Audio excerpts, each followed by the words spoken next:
রাম নাম কেবলম, নাম দিয়ে যায় রামকে চেনা। এমনই এক গ্রাম আছে বাঁকুড়ায়। বাঁকুড়া জেলার আচরি গ্রাম পঞ্চায়েতের অধীনে পশ্চিম সানাবাদ গ্রামের রামপাড়ায় সাত মুখার্জি পরিবারের বাস। এই সাত মুখার্জি পরিবারের ৩৫ থেকে ৪০ জন পুরুষ সদস্যের নাম শুরু হয় রাম দিয়ে। রামচরণ, রামশরণ, রামরঞ্জন কিংবা রামানন্দ মুখার্জি নামের শুরু রাম দিয়েই। ২২শে জানুয়ারি অযোধ্যার রাম মন্দির প্রতিষ্ঠার আগেই উঠে এলো বাঁকুড়ার সঙ্গে অযোধ্যার বিশেষ যোগসূত্র। কেন এই পাড়ায় মানুষ রামের প্রতি এত নিবেদিত প্রাণ? আসল বিষয় জানতে পারলে অবাক হয়ে যেতে হয়।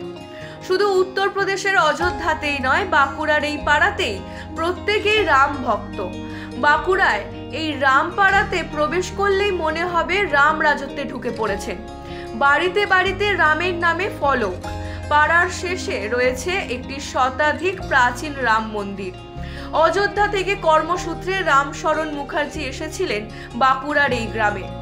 ওনার হাতে প্রায় আনুমানিক ২৫০ থেকে ৩০০ বছর আগে শালগ্রাম শিলার নিরাকার রাম প্রতিষ্ঠা পায় এই মন্দিরে। বর্তমানে সাত মুখার্জি পরিবারের প্রত্যেকেই রামের সেবায়িত। পালায় পালায় দিনে ৩ বার করে রামের পুজো করেন। মোট সদস্য সংখ্যা ৪৫ থেকে ৫০ জন, তার মধ্যে ৩৫-এর বেশি পুরুষ সদস্য। প্রত্যেকেরই নাম রাম দিয়ে শুরু।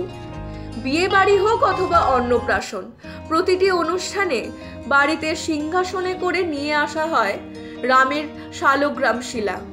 বছরের পর বছর ধরে পুরনো ঐতিহ্য বজায় রেখেছে রাম মন্দির। বাঁকুড়ার রামপাড়ার উৎস সুদূর অযোধ্যা থেকেই।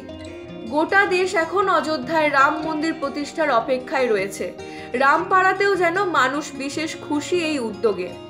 রামপাড়ার বাসিন্দা রামরঞ্জন মুখার্জি জানান, অযোধ্যায় রাম মন্দির প্রতিষ্ঠার দিন তারা বিশেষভাবে পুজো করবে। যদিও তাদের ঐতিহ্যবাহী রামপাড়ার সঙ্গে কোনো রাজনৈতিক যোগসূত্র নেই, তারা সম্পূর্ণ স্বতন্ত্রভাবে তাদের ঐতিহ্য বজায় রেখেছে। রামপাড়ার ইতিহাস বলতে এই ২৫০ থেকে ৩০০ বছর পুরনো এই মন্দির, এবং আমাদের দাদু পরদাদু থেকে আরম্ভ করে সবারই নামের আগে রাম। এই জন্যই এই রামপাড়া নামে জায়গাটাকে প্রসিদ্ধ হয়।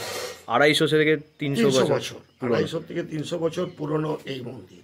কতজন পুরুষ সদস্য রয়েছে এরকম রাম নামের? এখন আপাতত ৩৫ জন পুরুষ সদস্য রয়েছে। Bureau report, U Bangla TV.